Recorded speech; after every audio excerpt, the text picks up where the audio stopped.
We're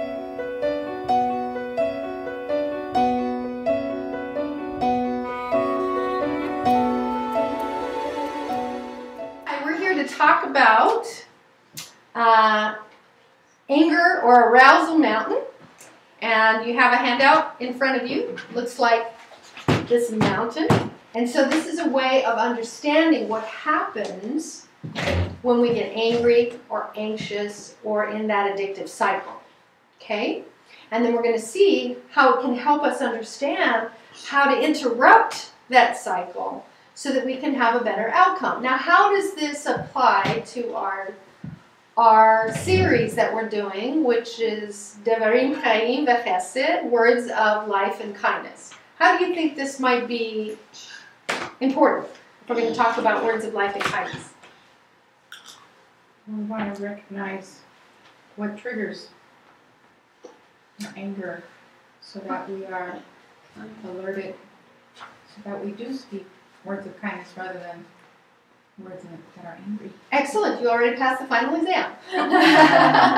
So what Susie was saying, that one of the ways this model is very helpful in speaking words of life and kindness is that if we can figure out what our triggers are, then we can be prepared to be able, instead of going to that angry place, that we can be able to be better prepared to respond in a conflictual situation with words of life and kindness. That's absolutely correct. So, but there's even more other things besides just identifying our triggers that we're going to learn about today. So on your on your handout, you have like a little guy over here that's walking along, and in my office, I use this to explain this to kids as well as adults. And what I tell kids is that there's this guy over here, and he has a little stick of dynamite with a big long fuse. Of course, sometimes I have to explain to them what that looks like because they're thinking C4 and, electronic triggers. And he meets this obstacle in his way. So where you see that T, you can put with your pen, you can make it look like a boulder. Okay? It's an obstacle. And of course, the T stands for trigger or something that makes us mad. And this guy needs to go over here, but he's got this big obstacle in his way. And so he starts to get mad and going up the mountain, and the more he goes up, the madder he gets. And we talk about how the trigger is like this little match that lights the fuse. But has the fuse gone off yet? No. It's just building up and building up and building up. Until we get to the point of no return. That's what PNR stands for. And then everything goes, boom. We hit the top of the mountain, or on your page it says hitting the ceiling, right? So let me ask this. What does it look like when you guys totally lose it? When you lose it. Past the point of no return, you lose it. I'm sure I'm not the only person who's ever lost it, right? What happens when you lose it? Shouting and screaming. What else? It's okay, you're not on the video, so no one knows who's speaking. I think the defenses going up. You can feel your defenses going up? Okay. Okay, hang on to that. Hang on to that. We're talking about when you totally lose it. Yelling and screaming. Okay, has anybody ever stamped your foot? Slammed a door? Thrown something? Break something. Break something, right? Pardon? Insults. Cursing, okay? When we really, really lose it, the really, really bad behavior, right? Okay? Unfortunately, in some families, it involves hitting, breaking things, throwing, all this kind of stuff, right? Now, is anyone here, when they're really, really, really mad, gets quiet? You do. Some people get really quiet and they withdraw, and that's their point of no return. They shut down. Okay? That also is one way of totally losing it. All right? And in a minute we'll talk about how that's not the same as that avoidance of the conflict isn't always healthy, but we're going to kind of understand that together. Why do some people cry? Some people crying. I almost always cry when I get really mad. I hate it. Because when I'm angry, I want to look big and powerful. And when I'm crying, I don't look big and powerful. So it's frustrating to me. And then I can't think straight. And I can't put my words, I can't get my words out. Now And yeah, I cry when I get angry. So how do you feel after you totally lost it? Do you feel like really great? Embarrassed. Okay. What's your energy like? Energy level like? Is it really high up here? Is it high? No. Low energy, right? And we don't feel good about ourselves, right? We can often be depressed. Okay. So that's right. So we hit the floor afterwards. And then it takes a little while to recoup our energy so that we can keep going. Make sense? Mm-hmm. Okay. Now in the video, this is going to be backwards because it's a mirror image. That's a little bit, might be a little hard if you're following on your handout while you're watching the video. But I think you got the gist. Okay, so what this is a graph of arousal over time in our body. It's what our body is doing, okay? Because what happens is we get to this trigger and our brain says to our adrenaline gland, danger, danger, danger, right? And our adrenaline gland is stupid. It doesn't know if it's a real danger or an imagined danger, if it's a past, present, or future danger. It just goes danger, danger, danger, and it clicks into our emergency system in our body, and it gets us ready to deal with the danger. This is a very important principle. This is something that God gave us to help us. Anger is not sinful in itself. We're going to talk about it in a second. Because the Bible says, in your anger do not sin. Anger is a normal human emotion that is caused when we perceive a danger and we are motivated to do something about it. All right? So if you're walking through the forest and you see a tiger in your path, what are you going to have to do? Run like heck, or what else are you going to have to do? Poke his eyes out. Fight, right? Actually, as we study this adrenaline response, we now talk about in terms of flight, fight, or freeze. And some people do actually freeze, right? Like the deer in the headlights, and they can't talk, they can't freeze. Okay, most people though, most of us will experience either the fight or flight syndrome. That's what we learned about in high school, right? Fight or flight. In nursing school, fight or flight syndrome. It's actually fight, flight, or freeze. But the point is, what are you going to have to do if you're running like heck or you're fighting like heck? What are you going to need? Adrenaline. Okay, we have adrenaline, but what does the adrenaline give us that we need? Strength. Okay? What's going to happen in our body is our heart rate is going to go up and our breathing is going to get fast and shallow. Why? Because we want to get as much oxygen to our big muscles as quickly as possible because we have to run like heck or fight like heck, and we need the strength, and we actually get supernatural strength. You guys may have heard of some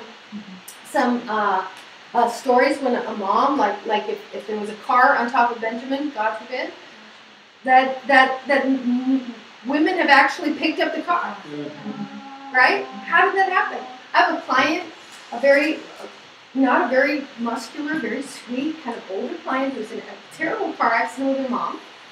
And her mom was unconscious and the car door was stuck. And she tore the door off the car. She ended up breaking her shoulder in the process and didn't even realize it. Why is that? Because she had this huge surge of energy that she needed in an emergency. Understand, every time you get angry, your body thinks you're in that situation. Right? So we have this arousal to get us ready for action. Right? What are some other things that happen in our body? Well, another thing that happens in our body is our brain gets hijacked. Because what do you have to think about if there's a tiger in your path? What do you need to be thinking about? The tiger in your path. You're not going to be thinking about, other things. You have to be totally focused on the situation, tunnel vision, right? You're just thinking about the tiger in your path. Not what's for dinner, except maybe you, right? Not what's for homework, not what you have on your agenda tomorrow.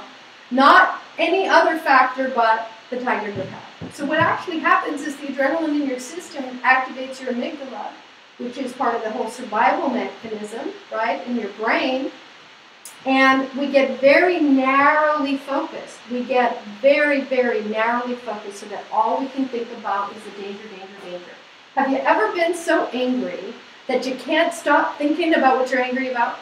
Yes. That's because the adrenaline has hijacked your brain, and your brain is doing exactly what it's supposed to do, which is only think about the danger, danger, danger. That make sense? Okay. Unfortunately, it's not always productive in most modern situations, right? So we get very narrowly focused on the danger, danger, danger. We can't think about anything else. Now, eventually, our body wants to get rid of that energy. It's building and building and getting ready to do what? To have some action. So very often men who are a little bit more action-oriented will turn that anger into something physical.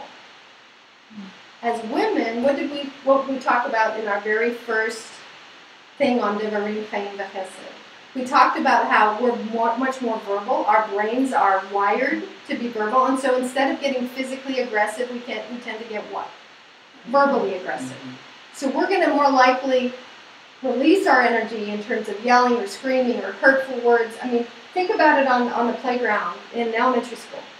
The guys get into a fight, and then they walk away. The girls get into a verbal argument that lasts forever, for days, for months. Oh my goodness, right?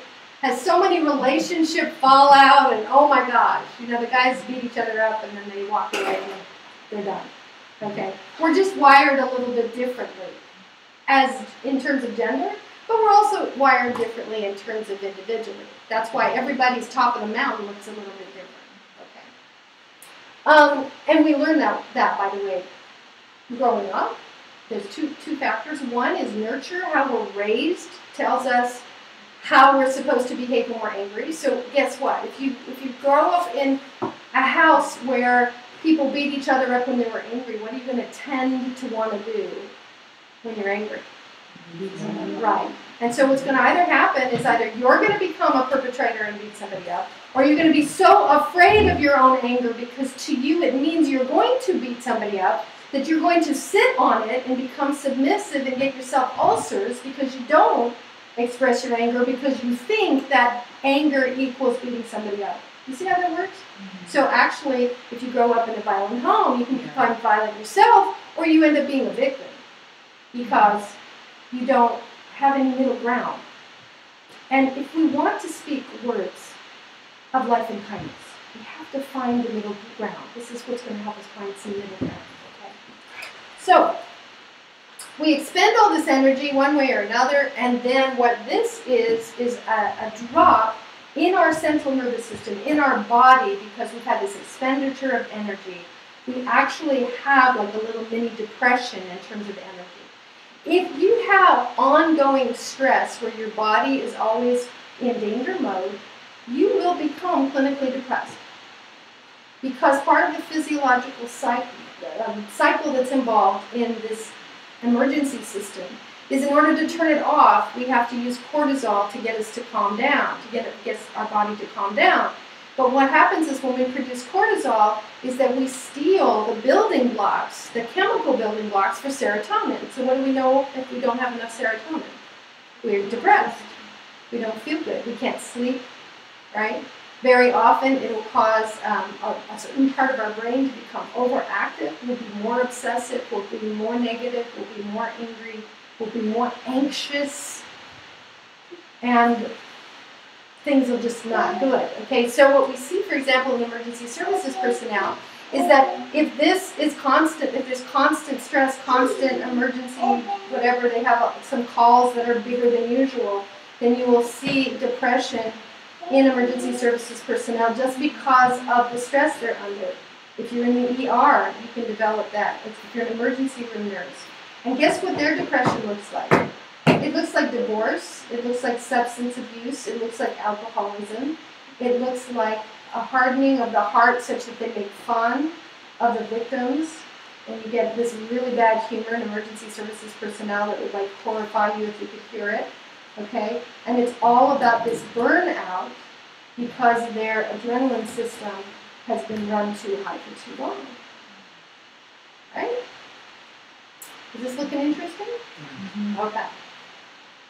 So, the other thing I want you to notice is on your sheet, what goes down as arousal goes up. See on the left-hand side?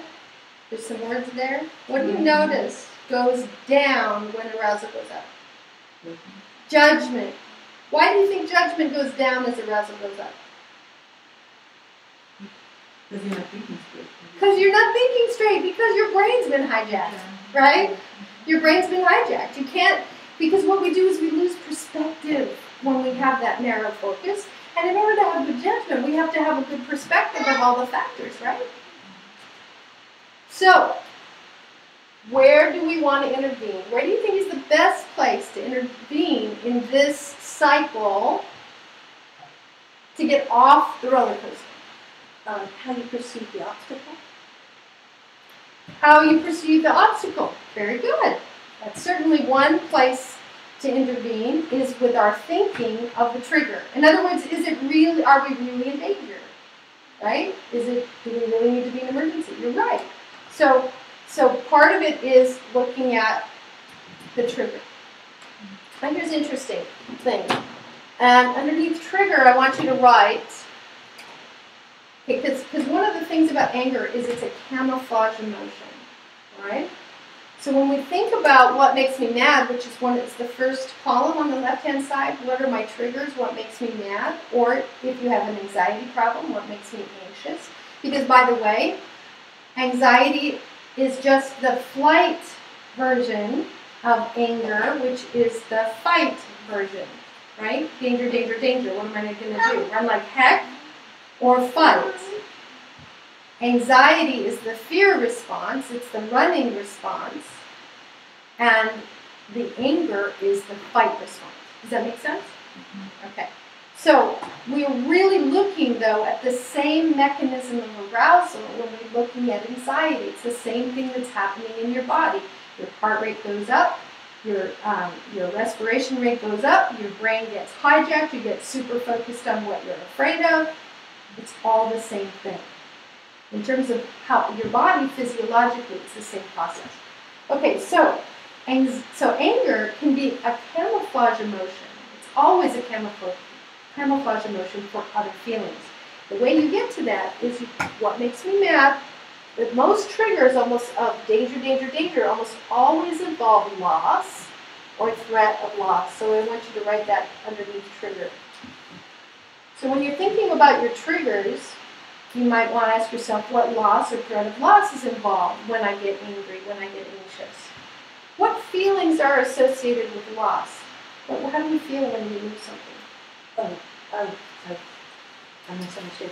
What makes me angry when I'm thinking of loss? It's my loss of pride. If I feel like my pride's being threatened, that's when I find myself getting angry. When I really, really, really search it out, like get right down to the more. Okay, so your pride is what? What do we say when we say our pride is hurt?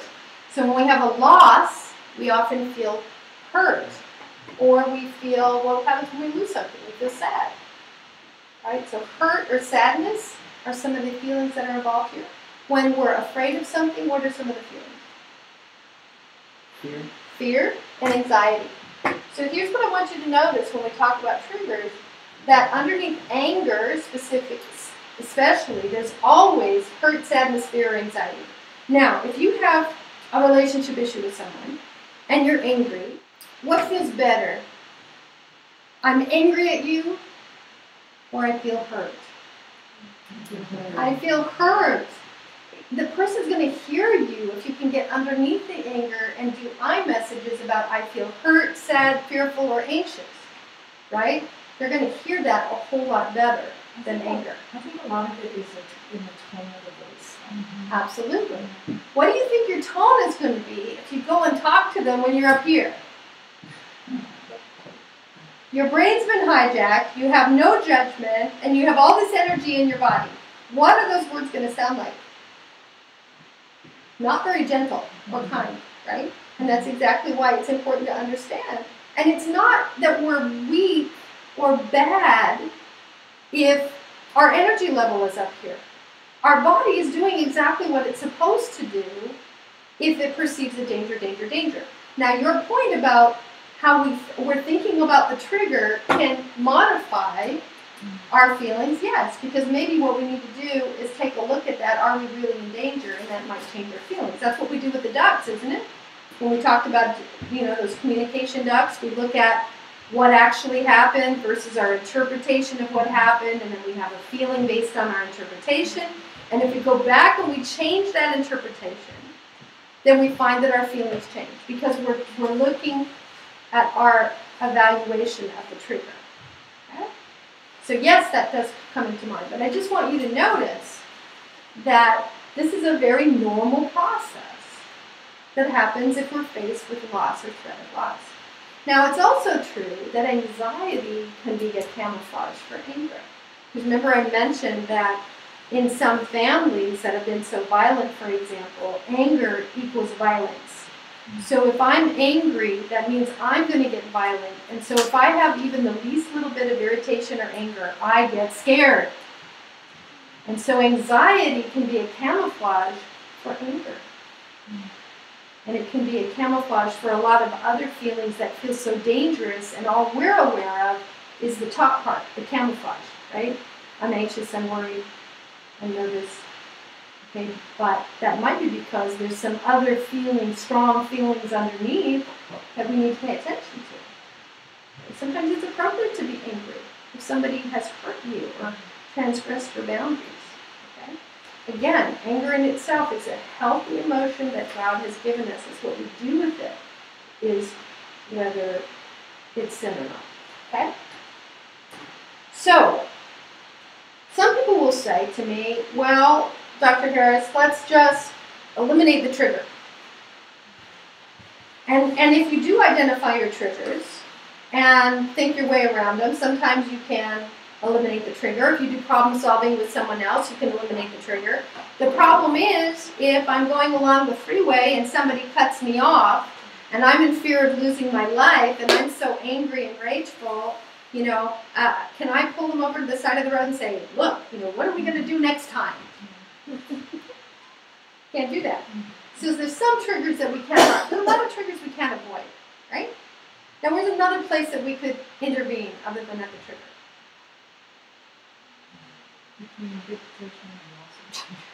Somewhere between good judgment and loss of judgment, right? So kind of down over here where we haven't lost our judgment yet? Yes, that's right, and that's an excellent answer, and we're going to come back to that, okay? This part was from I wrote it down. Sometimes if I'm tired and there's whatever's going on that might get me angry, I notice it now. When I'm tired enough, that's when I know I've been angry. I actually recognize it. Yeah, because we just don't have those reserves when we're tired to do the coping we would normally do. And very often, it's also just a signal that your nervous system is getting overloaded. You just can't process all the information, so it could be fatigue. Right? So we're just not able to handle it. So fatigue might be one of those things that's on your triggers, right? That when you're fatigued, you have a tendency to be more angry. That's pretty true of everybody. It's true of Benjamin, right? If he's tired, he's going to have a temper tantrum. He's going to lose it because he just doesn't have the reserves. Low blood sugar. Mine's low blood sugar. I come home at the end of a 12-hour day, and not only am I tired, but maybe I haven't eaten my dinner. It's not a good time to talk to me about anything. Because I'm going to be really irritable and snappy, right? Because my body just doesn't have those reserves, and so I'm going to flip into emergency mode more quickly than I normally. Okay? Well, some people would say, Dr. Harris, how about we deal with it right here, even before we get to the trigger? And that may sound kind of odd, but it's actually a good answer too. And the reason is, because of this process. Remember I told you about sustained stress, right? Well, stress is also cumulative. Arousal is cumulative, right? So say, I have a bad day at the office and my boss yelled at me, and then some jerk cut me off on the freeway, and then I get home, and this actually happened the other day. The dogs have gotten into the garbage, and there's like the whole garbage is in the crate, and it's like it's awful. And and then I find out I bounced a check because I'm going through the mail. My husband walks in the door. 2 minutes later, where am I? My dad, how close am I to the point of no return? I'm this far away. I'm this far away from the point of no return. He just has to look at me sideways, and if it's the end of the day and I haven't eaten and I'm really tired, forget about it. This is not going to be good, right? He says, "What's for dinner?" Especially when he says, "What's for dinner?" Exactly. Like, you gotta be kidding me, right? So, yes, we need to intervene even before we get to the trigger, the last trigger. How do we do that? By being aware of our level of arousal. In studies with men who batter their wives, it's very common to find out that they are totally out of touch with their own feelings and anything that's going on in their body.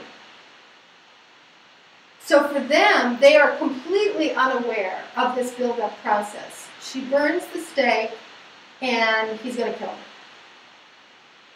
Is it really because she burned the steak? No. Very often, there's unemployment, there's substance abuse, there's a history of violence in the family. There's all, family bullying. There's all these other factors that are coming into play. But there's also been a buildup of arousal, okay, in the domestic violence cycle, all right? So we have to take responsibility for being aware where our level of arousal is, right? And do things to bring it down.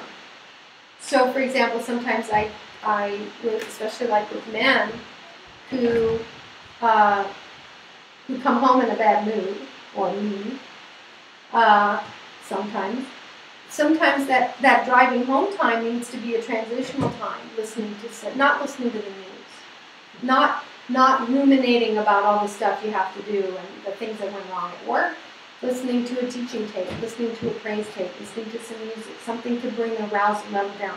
Some people should go to the gym before they walk in the door. Some people need to walk in the door and go in their room for a half an hour, putting down the keys, getting changed, having a little transitional time, right? And if you jump in your husband when he just walks in the door, he might not have had that time to de-stress and bring his arousal level down from dealing with the traffic. And you want to talk to him about how the kids were fighting and how one of them needs to be punished, and he's like, blah, because there's this cumulative issue. Right? So we have to take responsibility for what we call our threshold of arousal, our baseline of arousal, right? And bring that down. Deep breathing, we'll get to later, another time, but deep breathing, progressive relaxation, there's all these different things that we can do in a preventative manner. Okay, so some people try and intervene past the point of no return. The most typical situation, kids who are fighting. We hear about it when the level of voices goes up. Because they've been playing quietly, right? We've been trying to get things done, and then we hear the fighting going on, and we walk in, and we want them to sit down and talk about it. Is that going to happen? What did we say about the level of judgment? There is no judgment. What would we say about the brain? Brain's hijacked, can't think clearly. So we try and step in and deal with the conflict there. Is it going to happen? No. Or we want the child to go, well, tell me what it is you did wrong. They are so aroused and upset. They can't think clearly. So we can't really intervene after the point of no return. So the right answer, what would be the decision, is somewhere in here, maybe with Diane, is in here. Okay, after the trigger, your fuse is building up, but before you get to the point of no return. The question is, how do you know when? Well, that's the second column, which is your homework. How do I know I'm getting upset? Because the good news,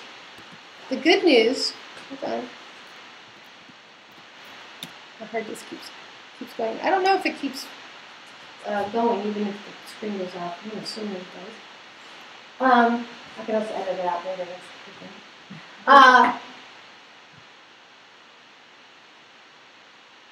What was the second? Your question. Oh, yes, the second. Okay, column. so the second column of homework is how do I know I'm getting upset? Because that becomes your yellow light, right? Your yellow light. Caution, caution, caution. We need to do something. Right? Even your stop sign, if necessary. Stop, go no further. All right? So the good news about the adrenaline gland is it does give us all these signals in our body, if we pay attention to them, that we're getting upset. Right? And the other good news about the adrenaline gland is it can't keep this arousal up forever. Eventually, it's going to poop out, right? So if we walk away, and if we don't keep thinking about the same thing, so we have to change our focus, right, which has to do with mental discipline, we have to change our focus, then our arousal level will come down. And then we'll be in a position to talk it out with the person that we're having the conflict with. What are we going to talk about? We're going to talk about what made us mad. But that's when you can start employing the I messages, right? And talk about what happened and do some negotiating and yada, yada, yada. Okay?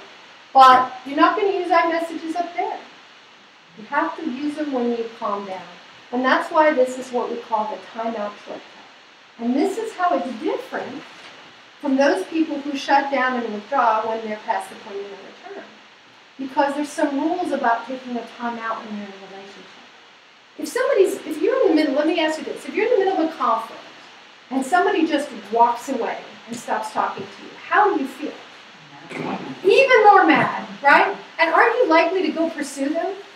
And this happens with couples all the time. It's like, well, she was getting so mad, and I tried to leave the room, and I went to the bathroom, and then she's pounding on the door, going, she wants to keep talking at me, and I'm just wanting her to go away, and that's when I hit her, but she just wouldn't go away. Very often, people who withdraw and who run or flee are actually trying to flee rather than fight. Men will do that all the time.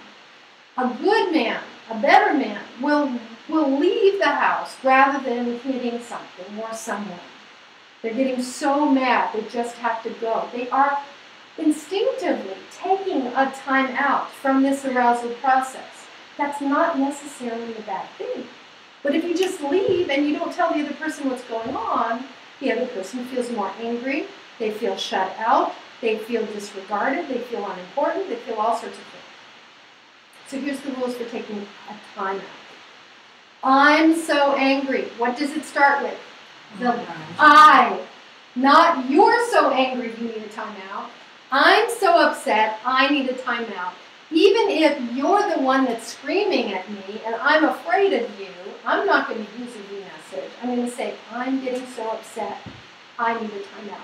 Ideally, for people who have temper problems, they need to learn to pay attention to their signals so that they can be in charge of saying, you know what, I'm getting so upset I need a timeout. That's ideally.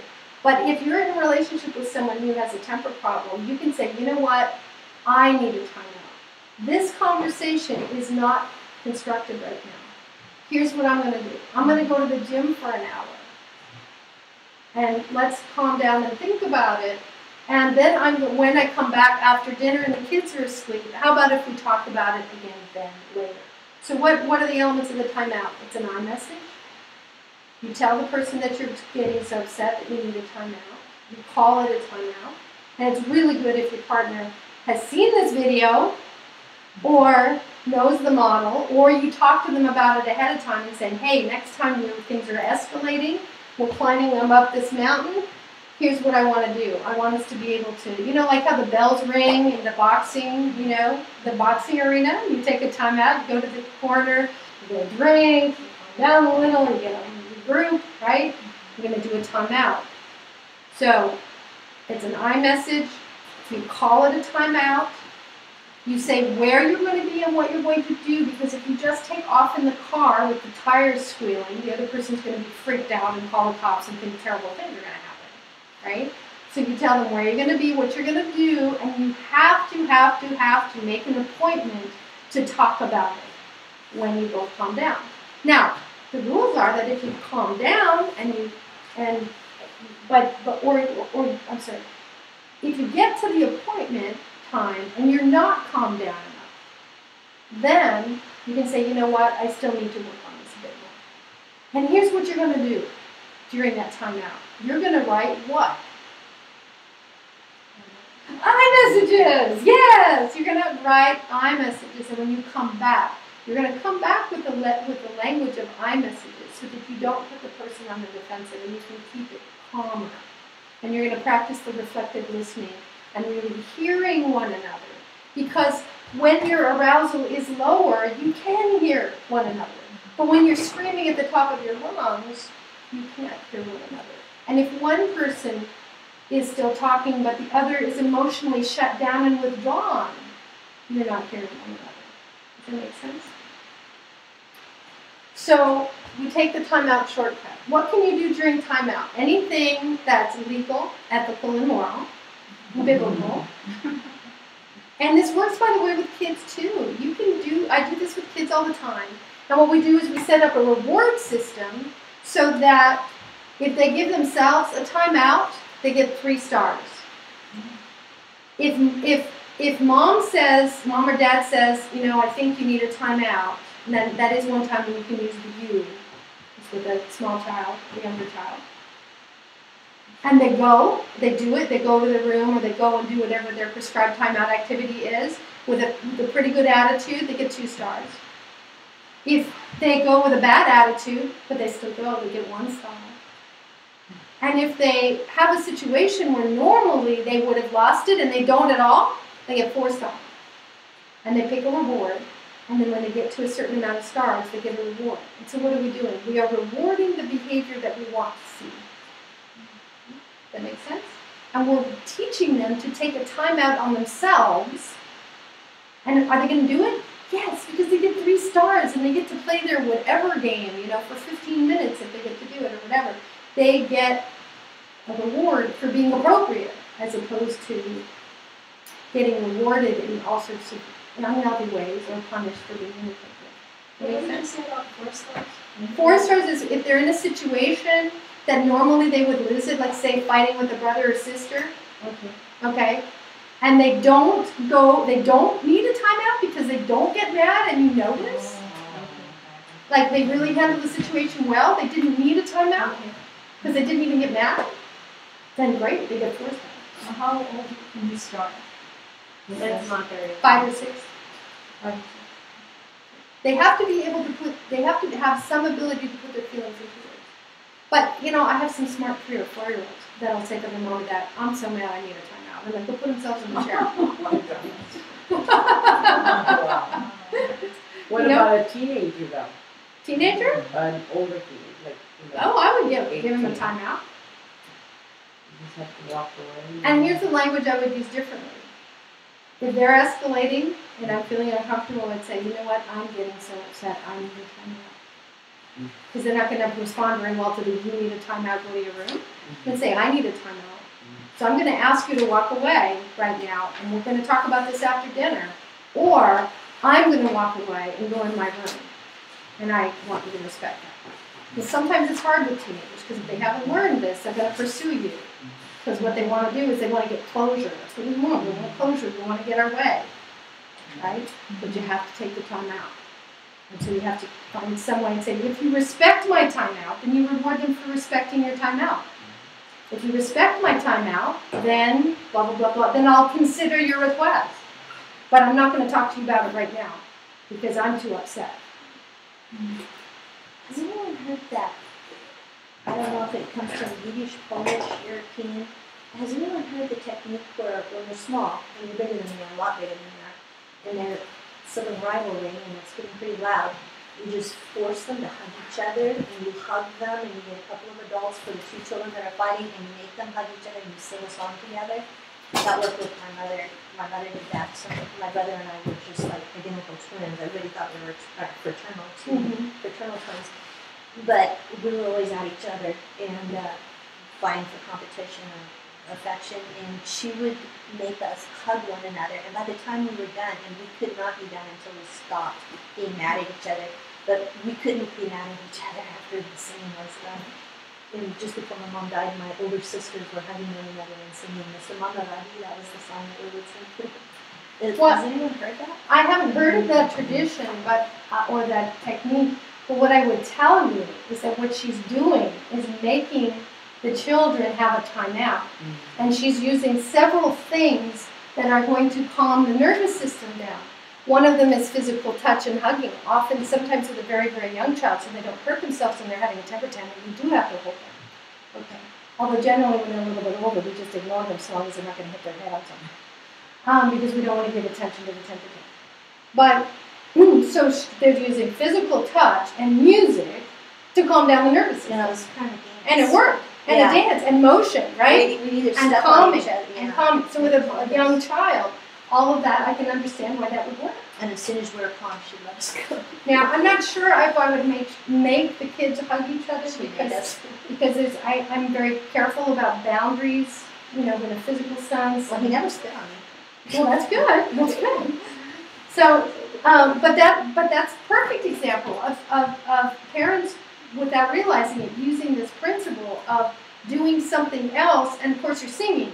So what is that doing? It's taking your cognitive focus away from the thing you're upset about onto something else, right?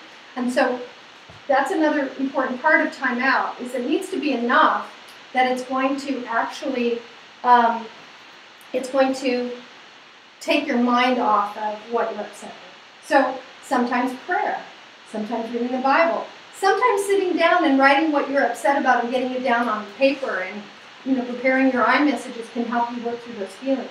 So you are kind of focusing on it, but you're trying to focus on it in a different way, okay, as opposed to just doing that little rat wheel in your head, right? You just keep thinking similar thoughts. For kids, it can be, again, anything that's ethical, moral, or biblical. I don't care if they're watching TV. I don't care if they're playing a video game. I don't care if they're reading, running around the block, shooting hoops, whatever. I just want them to take a time out and do something to bring their arousal down. Now, I always tell kids that it's cheating in this situation. Say you're watching TV and your parents want you to turn the TV off, and you say to your parents, well, you know what, I'm so mad at you telling me to turn off the TV that I need a time out, so I'm going to watch TV for 10 more minutes until I'm not mad anymore. That, of course, is cheating. You can't continue to do the activity you've been asked to stop. But I'm not worried about if they get to play TV, a game or whatever, because why? I just want them to notice that they can be in charge of their arousal level by changing their activity and focus. That's what I want them to learn. I want them to be self-regulating. Now, obviously, it also has to be something within the parameters of the parents allow, right? They can't just go run off into the sunset. You can run around the house and I'll stand here and watch you if necessary. Sometimes telling kids to do jumping jacks will just help them get rid of the energy, right, of that anger, and then it'll help bring that arousal down. But all we're looking at, if you understand this, it's in timeout we're just trying to get the arousal down and, if possible, get the focus off of what was making them upset in the first place. Then we come back and talk about it. Now, what happens if you come back and talk about it and you start getting angry all over again? Another timeout if necessary, maybe a little work, a little more work, thinking and talking about maybe with someone else what the trigger is, getting those I statements, kind of working your way through those ducks and the interpretations, maybe that's what's necessary. Sometimes when I'm working with couples, I'll say, okay, take a time out and come into my office and talk about it. Because people are always more well-behaved in my office. So we use the changing the external situation to kind of put some limits on the love interaction. So that is anger mountain. Now, the important thing here too, when we talk about anxiety, we won't talk about that tonight more, but maybe another time we can talk, and some people have some difficulties with anxiety. It's the same issue. If you're already having a panic attack and you try and take your Xanax or your Ativan or you try your deep breathing, this has the point of no return. It's not going to help very much. It might help some, but it's not going to help the same as if you notice the anxiety building and then you do your good strategies for bringing your arousal down. Then you don't have to go to the panic attack. Does that make sense? It's the same thing with the anger. You notice when you're getting angry, you go, you know what? We need to de-escalate this before we go any further. Now, addictions is the same cycle. There'll be a trigger, there'll be an escalating of tension, and then they engage in the addiction. We talked about that a little bit earlier tonight. And then they feel really bad afterwards, and they're depressed, and we talked about the condemnation and the shame and all that kind of stuff, which really often just puts them in a place for wanting to go use. See, what we're doing in addictions, if this is an addictive cycle, is we're using whatever activity, whether it's pornography or spending or eating or drinking or substance abuse, we're trying to solve our bad feelings. And we're trying to take our arousal level down. Only we're using an addictive substance or an addictive activity to change our feelings from the bad feeling to the good feeling. Anything that we use to deal with a bad feeling that isn't healthy for us is an addiction. And guess what? The Bible can be an addiction. Religiosity can be an addiction. If we're doing it to try and fix a bad feeling, but in such a way that really isn't healthy for us in our relationship, right? It can be an addiction too. Some religious behavior is obsessive-compulsive ritual behavior to help us with anxiety. It's not really true spirituality. And I realize that's kind of dangerous territory, but it's true with some people that their religiosity has become an obsessive-compulsive thing to deal with their bad feelings. So you'll have people who might come and say, I'm just so sinful, and I do and they're just constantly in that condemnation cycle that we talk about, and they're trying to atone for their own sin, and they think if they just read enough scripture and they just confess it enough time. I don't know if you guys, like in evangelical churches, you might have people who go forward, and they're always going forward to get saved. Yeah. They're just always going forward to get saved, and they're crying about the same thing again. They're just so horrible. They're almost addicted to that behavior, to try and make themselves feel better, but does it make them feel better? Does it help them stay away from the sinful behavior? No. So as it relates to alone, which we were talking about today, there's not really repentance, there's not really shugah, there's not really healing. They're just using their religious behavior to make themselves feel better, but it's an addiction. It's not spirituality. Does that make sense? Mm-hmm. What about this that God uses that mention to get angry? It's okay to get angry. What about the verse, you shall not let the sun go down in your anger? You shall not let the sun go down in your anger. Yes, yes. So it says, in your anger, sin not, which we already looked at a little bit, which is basically, when you're angry, don't sin. When you're angry, don't sin, right? Don't let your sun go down in your anger. Good point. What if it's sundown and I'm still angry and I'm still in the timeout? That's hard.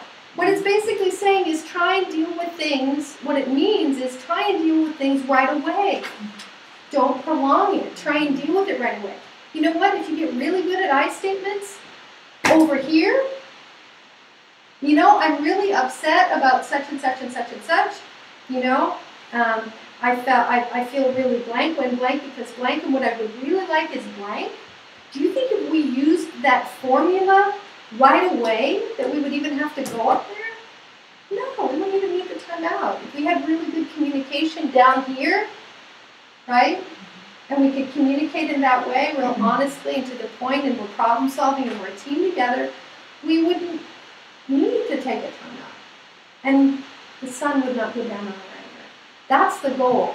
That is the goal that I'm trying to share with you, that if you use these words of life and kindness, if you use the I messages, then we don't have to let the sun go down on our anger.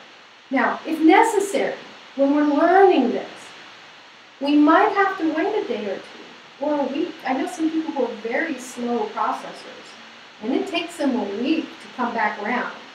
But it's always important that you come back around. What happens in people who are first learning to do this is they take the time out and then they never come back and talk about the problem. And teenagers, your question about teenagers will do it every time. Now, Mom, I can't talk to you about this right now, I'm too upset. And then it never gets talked about again. Sometimes it's because we're not really that upset anymore, and because we're not as aroused, it just doesn't seem to be that big a deal. And maybe we realize we don't really need to talk about it. But we should at least go back to the person and say, you know what, I'm so sorry I got upset over that. That was kind of silly. We don't really need to talk about it. It's not that big a deal. But we have to be careful that we're not just avoiding another conflict because we're scared it's going to escalate. Okay, we need to stop for today. You guys have been so patient. Thank you. And we're going to come back to it next time with some questions and kind of put it back together with the unnecessary. Okay?